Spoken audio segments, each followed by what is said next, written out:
Al Dios de Abraham, de Isaac y de Jacob le damos todo honor y toda gloria.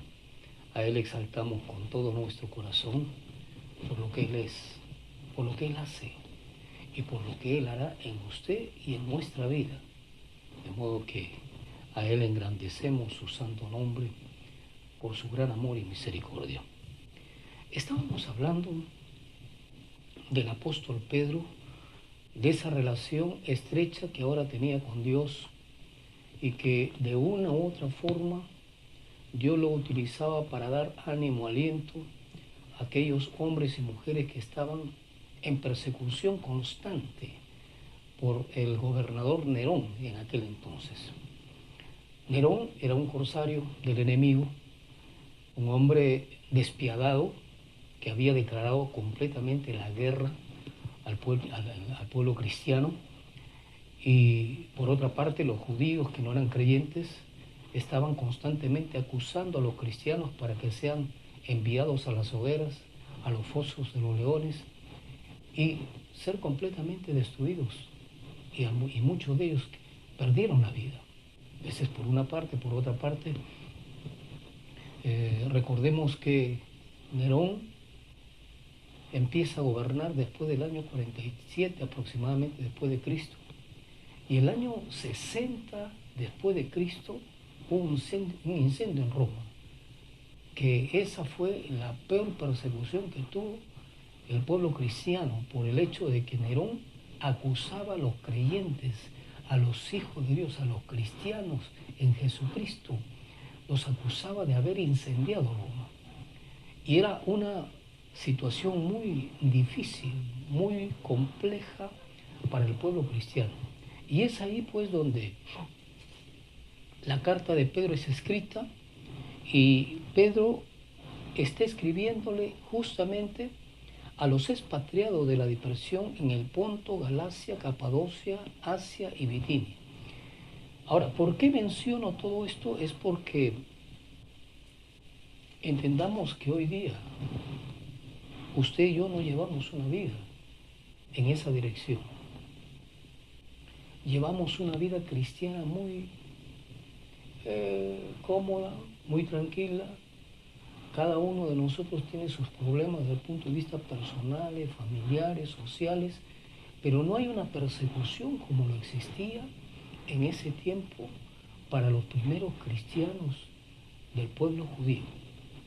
Ahora, si nosotros hacemos un análisis, nosotros debemos comprender que Dios nos ha dado de su gracia, de su amor y de su poder, no para quedarnos quietos, no para quedarnos en casa y hacer de nuestra vida una vida cómoda, placentera, familiar, y de repente dentro del comercio, dentro del trabajo, realizar nuestras gestiones diarias desde el punto de vista comunes. Sin embargo, necesitamos entender que en este tiempo, el mundo de este tiempo era de Asia. En la población más grande del mundo hoy está justamente en este continente asiático. El continente asiático aproximadamente tiene alrededor de 4.757 millones de habitantes aproximadamente. Y es el continente más grande y poblado del mundo, de la Tierra, con 44.600 millones de kilómetros cuadrados. Es un continente bastante grande, bastante amplio. Y cuando Pablo nos está hablando en el capítulo 1 de Primera de Pedro, nos está hablando que está escribiéndole la carta a los discípulos, a los expatriados de la dispersión en el Ponto, Galicia, Capadocia, Asia, Bitinia. Nos está hablando justamente de pueblos que están en el Asia Menor y en el Asia Central.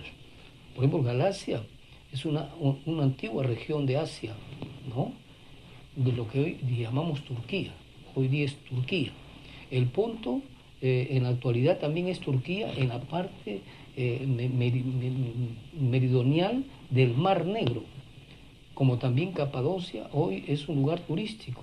región declarada por como Patrimonio de la Humanidad por la UNESCO. Es una región aislada de Turquía. Y Asia, pues que hemos visto que son aproximadamente 44.600 millones de kilómetros cuadrados. Qué grande, ¿no? Qué grande este continente. Entonces, cuando nosotros estamos hablando en estos momentos de la dispersión del pueblo judío, estamos hablando de que ellos empezaron a ubicarse en diferentes regiones, diferentes países, cuyas costumbres de ellos tenían que cumplir y tenían que ejecutar, porque el pueblo judío se dispersó, ¿no? Porque el pueblo judío tuvo que migrar a diferentes naciones y sus culturas tuvieron que desarrollarlas aún siendo creyentes en Jesucristo. Y en esas costumbres, tanto los varones como las mujeres, como que empezaron a descuidar las normas y las reglas que Dios había ordenado. Las normas y las reglas desde el punto de vista conyugales, desde el punto de vista familiares. Y Pedro está a través de esta carta expresando al pueblo creyente, expresándole a los hijos de Dios, que tengamos mucho cuidado si nosotros hacemos un análisis rápido y veloz con respecto a los primeros versículos, los primeros capítulos, los 3 primeros capítulos. Está hablando, por ejemplo, del versículo 3 hasta el versículo 12 de una esperanza viva. Y del versículo 13, en el capítulo 1, hasta el versículo 25, está hablándonos que nosotros tenemos que llevar una vida santa. O sea, está enfatizando Pedro cómo debe llevarse la vida cristiana. Y después del capítulo 2, versículo 4, que debemos acercarnos a Él porque Él es una piedra viva y desechada por los hombres, pero escogida y preciosa para aquellos que verdaderamente seguimos al Señor. Y en el capítulo 2, versículo 11 en adelante, nos dice, vivid como siervo de Dios. Y en el capítulo 3, Pedro está hablando de los deberes conyugales con la iglesia. ¿Por qué Pedro enfatiza los deberes conyugales en la iglesia?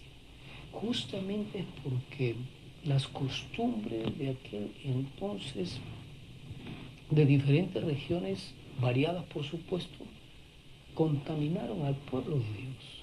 Estaban afectando a la iglesia de Jesucristo. Y es importante hacer una aclaración de lo que estamos estudiando. ¿Por qué razón? Porque hoy vivimos las mismas costumbres. Hay muchas personas que son migrantes. Hay muchas personas que están viviendo hoy día en un país que no es el suyo, o en una región que no es la suya, o en una provincia que no es la suya, y tienen que someterse a ciertas normas, a ciertas reglas o de conducta que están desarrollando en esos niveles. Sin embargo, Dios nos llama a que no nos escapemos de los valores que Él nos da en su palabra. ¿Amén? Y eso es importante que entendamos usted y yo, sea cual fuera la situación vuestra, sea que usted esté en un país que no es el vuestro, o sea que usted esté en su nación, debemos considerar que las normas son las mismas. Debemos considerar que los mandatos son los mismos y que no debemos escaparnos de los mandatos que Dios nos ha ordenado y nos ha dado.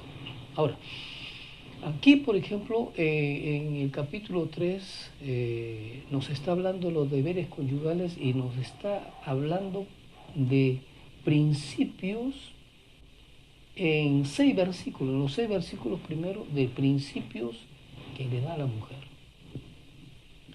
Pero en el versículo 7 le da un principio muy fundamental al hombre. Y debemos considerar esto. ¿Por qué razón? Porque si nosotros vemos en el versículo 1, el Señor está hablando a las mujeres que deben sujetarse a sus maridos, como al Señor le parece. Y en el versículo 2, que debe considerar vuestra conducta casta y respetuosa. Y en el versículo 3, que vuestro atavío no sea el externo, sino el interno. Y que en el versículo 5 nos habla que así como los santos esperaban a Dios, sometiéndose y sujetándose a sus maridos, hoy día las santas deben hacerlo. Y en el versículo 6 nos habla que así como Sara fue obediente a su esposo Abraham, de la cual vosotros habéis venido a ser hijas, ellas también deben hacerlo. Aquí nos habla justamente, yo le animo que usted lo lea en su casa, porque está hablando de razones específicas para las damas, para ustedes las mujeres. Pero este tema que estoy dictando no era enfatizar la responsabilidad de usted, la dama, sino la de nosotros, los maridos, la de nosotros, los varones. ¿Cuál es la responsabilidad que tenemos con respecto a la esposa? Y nos habla de una manera enfática. Si nosotros hacemos un análisis, vuelvo a repetir, que Dios está estableciendo algunos principios importantes para la mujer dentro del hogar y dentro de la familia, y lo está hablando en 6 versículos, al hombre se lo dan un versículo. Y como que nos dice el Señor que prestemos mucha atención en ese versículo, porque es importante que entendamos. Vuelvo a repetir, para entrar al tema en sí, vuelvo a repetir, recordemos que el pueblo judío había sido disperso, había sido expatriado, estaba en diferentes lugares, estaba en diferentes regiones, y Pedro está escribiendo a toda la iglesia del Señor dispersa, dividida en diferentes regiones. Y es necesario entender esto. ¿Por qué razón? Porque en medio de esa situación que vivían, en medio de esa incertidumbre que vivía el pueblo de Dios, Dios le llama al hombre que tenga mucho cuidado en el trato con su esposa. Veamos el versículo 7. Vosotros, maridos, igualmente vivid con ella sabiamente. Note que en la primera oración que nos expresa aquí el versículo 7, nos está expresando un profundo mensaje.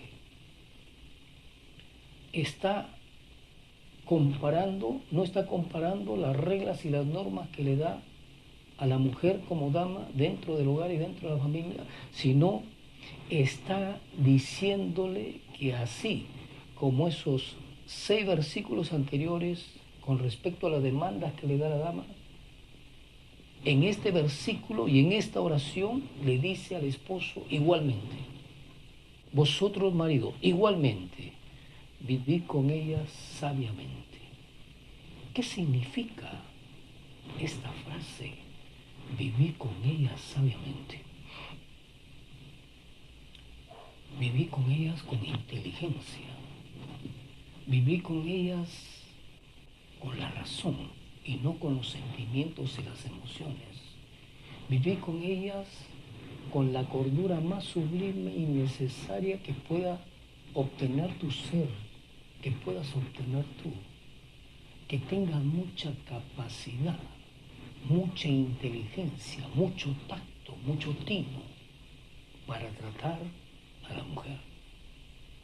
Vosotros, maridos, igualmente, vivid con ella sabiamente, ya no con un carácter hosco, duro, con un carácter de autoridad, sino con un carácter de amigo, con un carácter de amor, de ternura, que es lo que ellas anhelan y necesitan del esposo.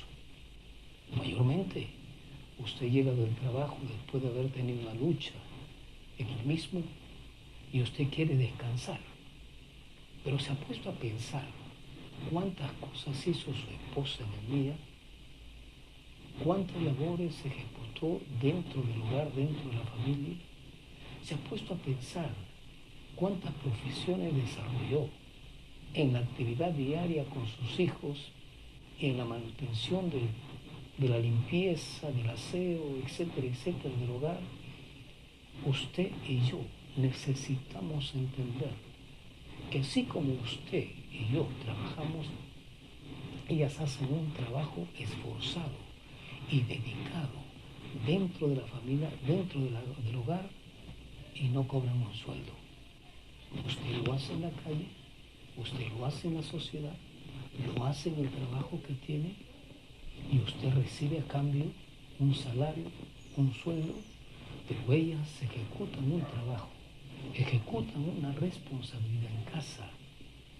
Son lavanderas, son cocineras, son amas de casa, de limpieza, de aseo.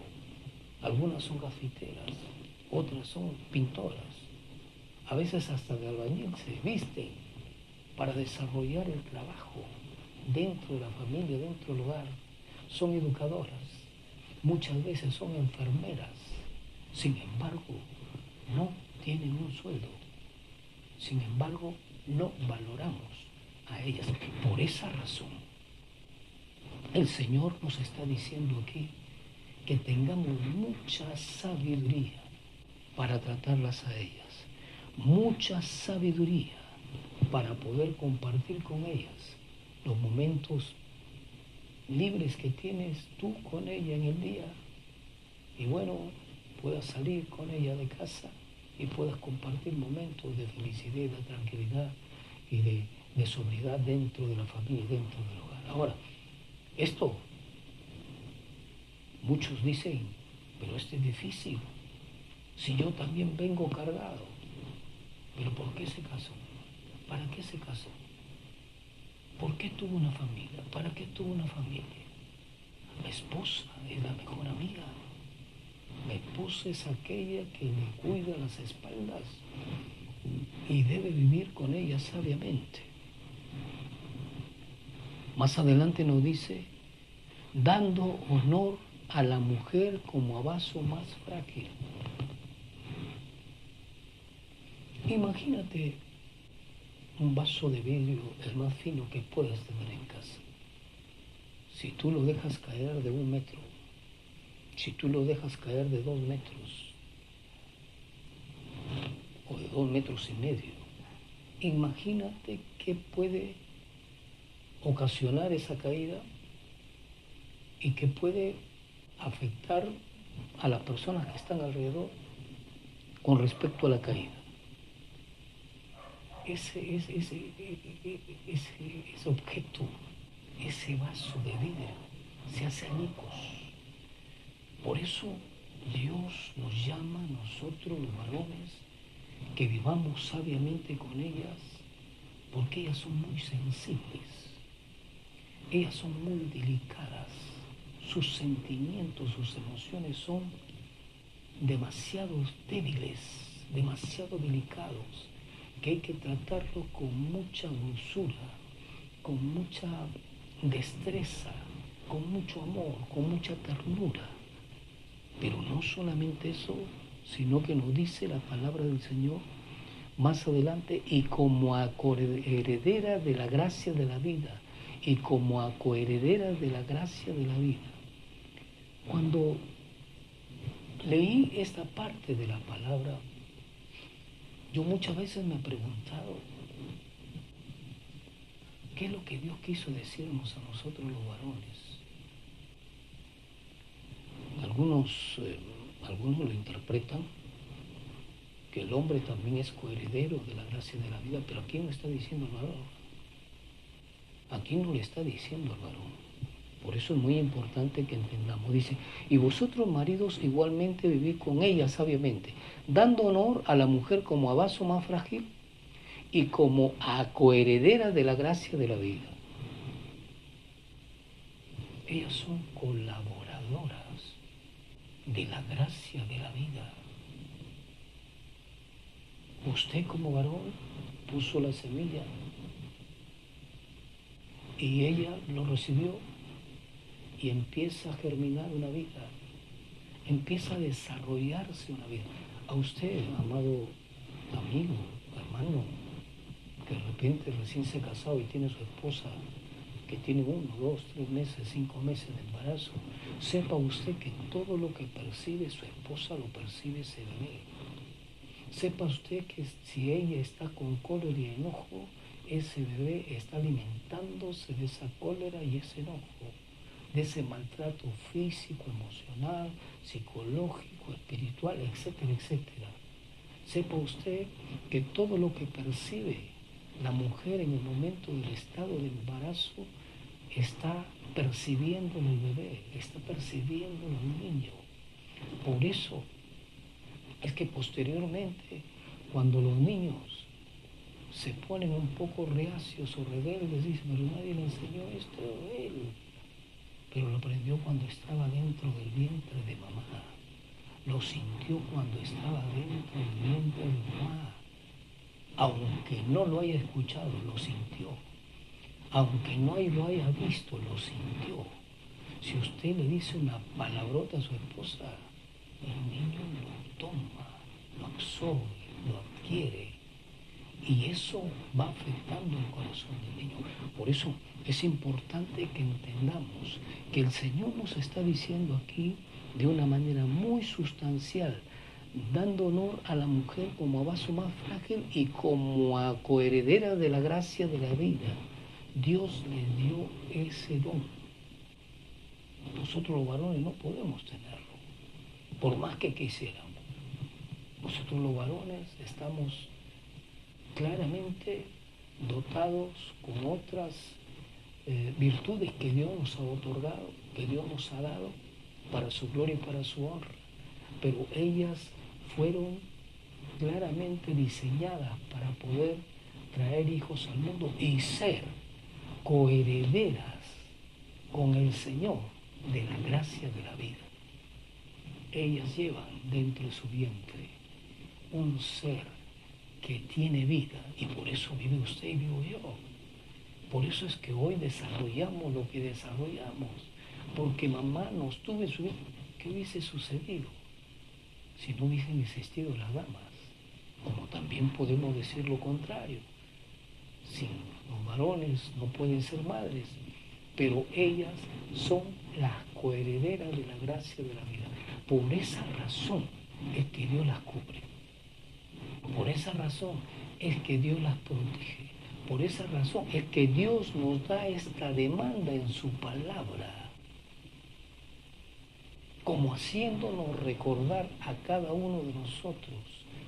Anteriormente hay 6 versículos que dice el Señor, que Él está demandando a la mujer cómo debe comportarse, pero hay un solo versículo con 2 demandas importantes que Dios le da al hombre, que Dios nos da a nosotros los caballeros, para que desarrollemos una vida eficaz dentro de la familia y dentro del hogar. Pero no solamente queda ahí. No solamente Dios nos dice, ya muy bien, ahí está bien todo. ¿Sabe lo que nos dice el Señor más adelante? Y terminando este pasaje y este versículo, nos dice de esta manera: para que vuestras oraciones no tengan estorbo. ¿Te dio cuenta? ¿Por qué cree usted que Dios nos pone esta demanda? ¿Por qué creo por qué cree usted y creo yo que Dios nos demanda esta responsabilidad? ¿Sabe por qué? Porque ellas han sido diseñadas por Dios